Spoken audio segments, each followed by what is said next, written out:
আগামী সংসদ নির্বাচন নীল নকশার মাধ্যমে হতে যাচ্ছে কিনা তা নিয়ে জনমনের সন্দেহ রয়েছে বলে অভিযোগ করেছেন জামাত ইসলামীর নায়েবে আমির ড সৈয়দ আব্দুল্লাহ মোহাম্মদ তাহের। প্রধান উপদেষ্টার সাথে বৈঠক শেষে তিনি বলেন, লন্ডনে গিয়ে একটি দলের সাথে বৈঠকের পর ভোটের তারিখ ঘোষণা করায় একটি দলকে সুবিধা দিতেই নির্বাচন আয়োজন হচ্ছে। ড তাহের প্রশ্ন রেখে বলেন, যেখানে সরকার বাস স্ট্যান্ড দখল ঠেকাতে পারে না, চাঁদাবাজদের ধরতে পারে না, সে সরকার এত বড় নির্বাচন আয়োজন করবে কিভাবে?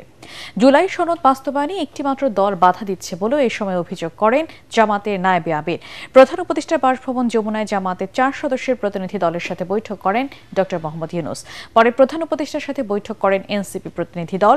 চলমান রাজনৈতিক পরিস্থিতি ও নির্বাচন নিয়ে সন্ধ্যা 7:30টায় প্রধান উপদেষ্টা বৈঠক করবেন বিএনপির প্রতিনিধিদের সঙ্গে।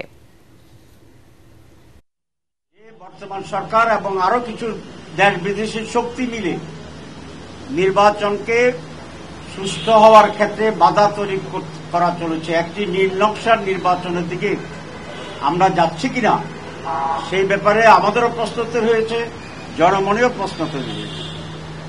কারণ হিসেবে আমরা বলেছি যে এই সরকার লন্ডনে গিয়ে নির্বাচনের তারিখ ঘোষণা একটি দলের সাথে বৈঠক করে এটা নজিরবিহীন ঘটনা এবং এতে করে তার নিরপেক্ষতা ক্ষুণ্ণ হয়েছে এবং একটি দলকে বেনিফিট দেওয়া হয়েছে মানুষের পারসেপশনের ক্ষেত্রে যে এই দলটি আগামী নির্বাচনে ভালো করবে।